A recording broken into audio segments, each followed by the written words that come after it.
دوسرے دو پہلو ہیں جس میں آئیڈیالوجی اور پھر انسان.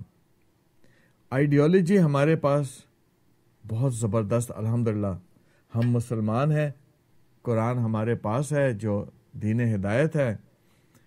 اب اگر ہم اس کو بڑے سادہ طریقے سے لیں، ہم اگر اس کو اپنے مذہب کو اپنی جہالت کی نظر نہ کر دیں تو اس سے بہترین مذہب کوئی نہیں، قرآن سے بہتر ہدایت والی کتاب کوئی نہیں، حضرت محمد مصطفیٰ صلی اللہ علیہ وآلہ وسلم سے بہتر دنیا کی کوئی شخصیت نہیں ہے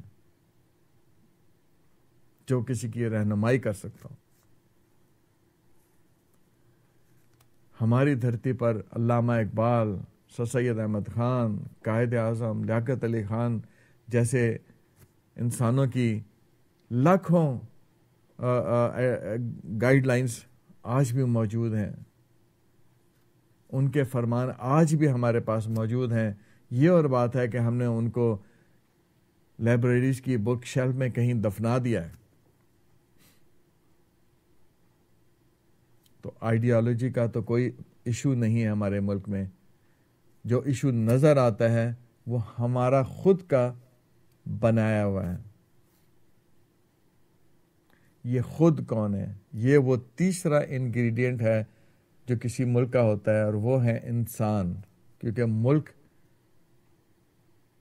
کوئی ملک کیسا ملک ہوگا جس میں کوئی انسان نہ بستے ہوں؟ تو جغرافی کے ساتھ، آئیڈیالوجی کے ساتھ انسانوں کی بہت ضرورت ہوتی ہے.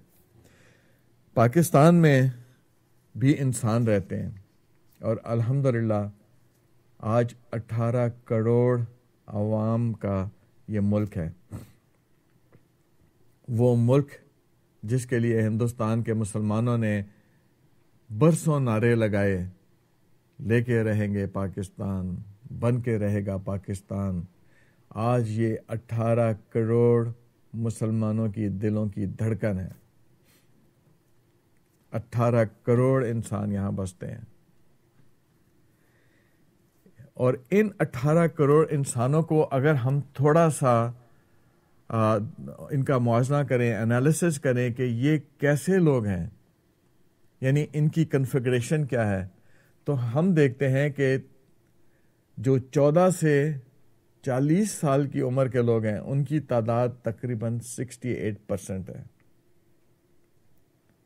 جس سے ایک بات بڑی ثابت ہوتی ہے کہ یہ نوجوانوں کا ملک ہے. لائک امریکہ کے بارے میں کہتے ہیں کہ یہ بوڑھوں کا ملک ہے. آج امریکہ میں جو مسائل آ رہے ہیں اور جو ان کی اکانومی کو ایک بہت بڑا دھچکا لگ رہا ہے، اور جو ان کے مستقبل میں آنے والی بہت ساری پلاننگز غلط ہو رہی ہیں، وہ اس لیے غلط ہو رہی ہیں کہ اس ملک میں بوڑھوں کی تعداد بڑھتی جا رہی ہے، جس کی وجہ سے آنے والے 10 سالوں میں امریکہ کے اندر بہت زیادہ گمبھیر سچویشن ہو جائے گی.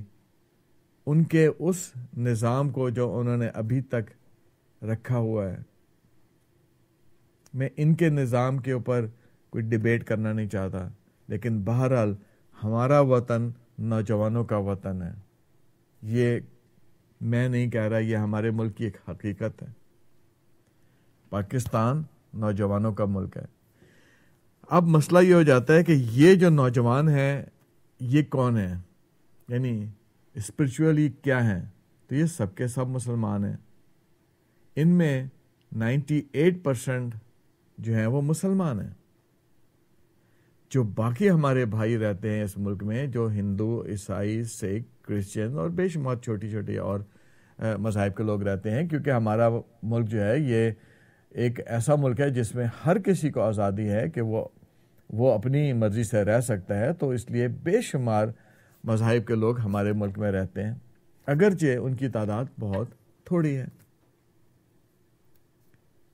تو ہم جب بات کریں گے تو ہم یہ کہہ سکتے ہیں، کیونکہ 98% کا مطلب یہ ہوا کہ ملک مسلمانوں کا ہو گیا، یعنی یہاں پر ڈومینیٹنگ پاور مسلمانوں کی ہے. تو اب ایک ایسا وطن جس میں نوجوان بستے ہیں اور جو مسلمان ہیں، جن کے پاس قرآن ہے، جن کے پاس حضرت محمد صلی اللہ علیہ وسلم جیسی شخصیت ہے، جس کی گائیڈنس ان کے پاس ہے، قائد اعظم کے افکار ہیں، لیاقت علی خان کے افکار ہیں، علامہ اقبال جیسا شاعر ہے جو شاعر مشرق کہلاتے ہیں، جن کی جو نظم ہیں اور وہ ایسی پاورفل پوئٹری ہے کہ جس سے کوئی انسان بھی اپنے اندر اسپرچول طاقت لے سکتا ہے. بہت ذہین لوگ ہیں، ٹیلنٹڈ لوگ ہیں، بے شمار بڑے بڑے نام ہیں جو ادب کی دنیا سے وابستہ ہیں، فن کی دنیا سے وابستہ افراد بے شمار دنیا کے کسی بھی اور ملک سے مقابلہ کر سکتے ہیں. لیکن اس کے باوجود ہمارا ملک مسائل کا شکار ہے. تو ہمیں اور آگے جانا ہے، ہمیں اور ڈھونڈنا ہے کہ پھر مسئلہ کیا ہے. اب ہوا یہ کہ جب پاکستان بنا تو یہ جس جغرافیہ کی میں نے بات کی، ہم دیکھتے ہیں کہ اس میں ہم نے انہیریٹ کیا کیا، یعنی ہماری جو سفر تھا پاکستان کا وہ کہاں سے شروع ہوا.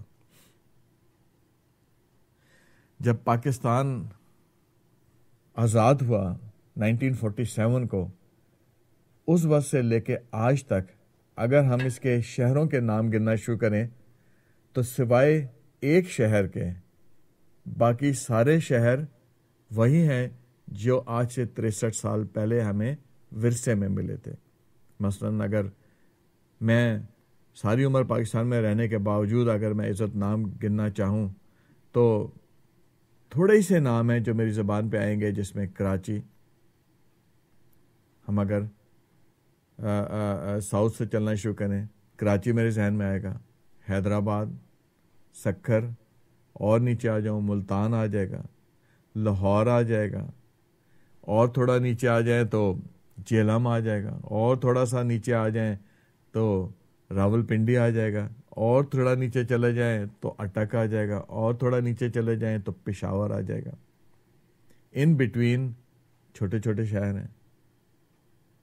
فیصل آباد کا نام آ جائے گا، یہ بھی وہ شہر ہے جو پارٹیشن سے پہلے بھی تھا اور پارٹیشن میں ہم نے انہیریٹ کیا. تو پشاور سے لے کے کراچی تک، نارتھ ٹو ساؤتھ اگر ہم کاؤنٹ کریں تو گنتی کے شہر ہیں. تو یہ جو باقی عوام ہے یہ کہاں رہتی ہے؟ یہ ظاہر سی بات عوام چونکہ ایگریکلچر لینڈ ہے تو یہ چھوٹے چھوٹے دیہات ہیں، اور پھر کچھ چھوٹے چھوٹے دیہاتوں سے مل کے کچھ ٹاؤنز ہیں جن میں یہ سارے لوگ رہتے ہیں. تو majority of Pakistani people they live in rural areas, urban areas کے جن کے میں نے نام لیے. ان شہروں میں آپ 18 سے 20% کی آبادی.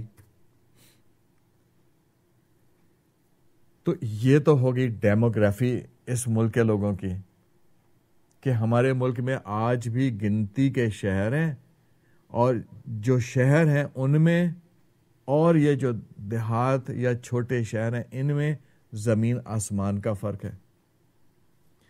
63 سالوں میں اگر کچھ ترقی ہوئی یا اگر کچھ گروتھ ہوئی تو وہ ان شہروں میں ہوئی. یعنی لاہور، جب 47 کا لاہور اور آج کا لاہور، زمین آسمان کا فرق ہو گیا.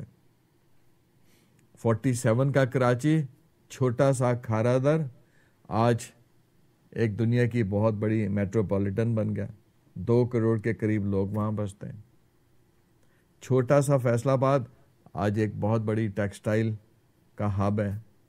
چھوٹا سا سیالکوٹ ایک کافی طاقتور سپورٹس کا ہب ہے جہاں سے سپورٹس ایکوپمنٹ بنتے ہیں، سرجری کا ایکوپمنٹ بنتے ہیں، اور بہت زبردست انڈسٹری ہے، لیکن وہ بھی اس ہمارے مچھلی بازار میں گم ہو گئی ہے.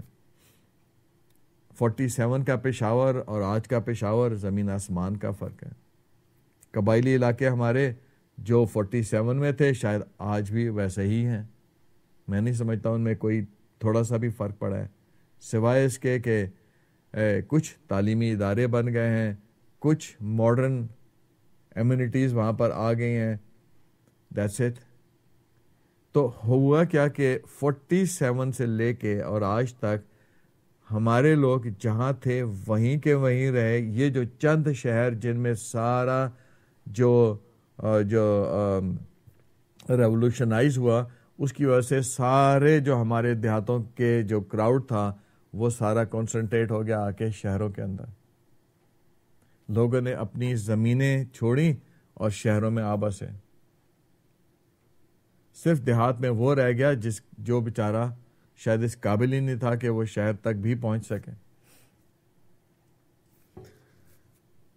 تو اس طرح سے ہمارے شہر تو بن گئے, لیکن شہر بھی ہوش پوش بن گئے, کیونکہ یہ سارا جو فلو تھا, جو مائگریشن ہوئی, انٹرنل مائگریشن ہوئی دیہاتوں سے شہروں کی طرف, اس کی وجہ سے شہر پلان نہیں ہو سکے صحیح طرح سے. پھر ایک تو یہ انفلکس بہت زیادہ تھا لوگوں کا, اوپر سے جب ہم اس کی فردر ڈیٹیل میں جائیں گے کہ گورننس کا کیا حال تھا, تو ہم دیکھیں گے کہ وہ بھی ایک بہت بڑا فیکٹر تھا جس نے ہمارے شہروں کو صحیح طرح سے گرو نہیں ہونے دیا. پاپولیشن بہت بڑھ گئی, آبادی جتنی تیزی کے ساتھ بڑھتی رہی اتنی تیزی کے ساتھ اس کی پلاننگ نہیں ہو سکی, تو وہ بھی ایک مچھلی بازار بن گئے شہر, ان کنٹرولڈ, ان مینیجیبل شہر بن گئے. یہ میں سب کچھ اس لیے بتا رہا ہوں کہ اگر آپ تھوڑا غور کریں, یہ باتیں, یہ کتنی چھوٹی چھوٹی بات, کتنی دیر میں پورا 63 سال کی بات آپ کے سامنے میں پیش کر رہا ہوں, اور یہ ریالٹی ہے, یہی ریالٹی ہے. اس سے کیا ہوا, کیونکہ ہم بات کر رہے ہیں کہ انسان, وطن, ملک انسانوں کا ہے نا, تو یہ انسان جب یہ انسان پلنے شروع ہوئے, کیونکہ 63 سال میں چار جنریشنز آ گئیں. جو 63 سال پہلے جو شخص پاکستان آیا تھا, آج وہ اگر زندہ بھی ہوگا, اللہ اس کو نے اگر اس کو حیات دی ہوگی, تو جو نوجوان اس وقت آئے تھے, جس کے بارے میں ہسٹورینز یہ کہتے ہیں کہ نوجوان نسل پاکستان آتے آتے آدھی سے زیادہ تو بیچارے شہید ہو گئے تھے.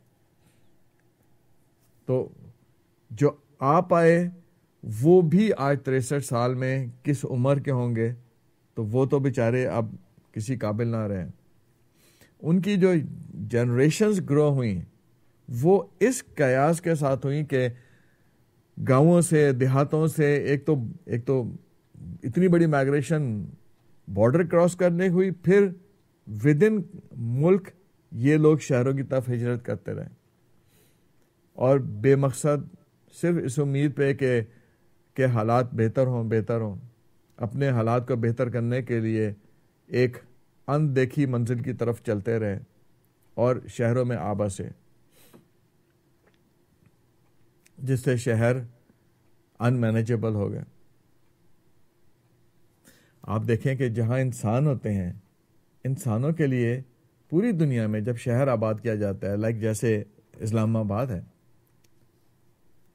ہمیں ہر اس شخص کو کریڈٹ دینا چاہیے جس نے کوئی اچھا کام کیا.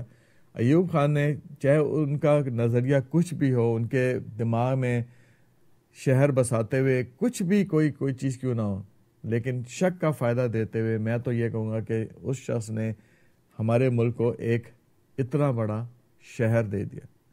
اب آپ دیکھیں کہ ایک اسلام آباد ہے, اس کو آپ کمپیئر کر لیں کسی بھی اس شہر سے جو ہم نے انہیریٹ کیا تھا. There is no comparison. Islamabad is a very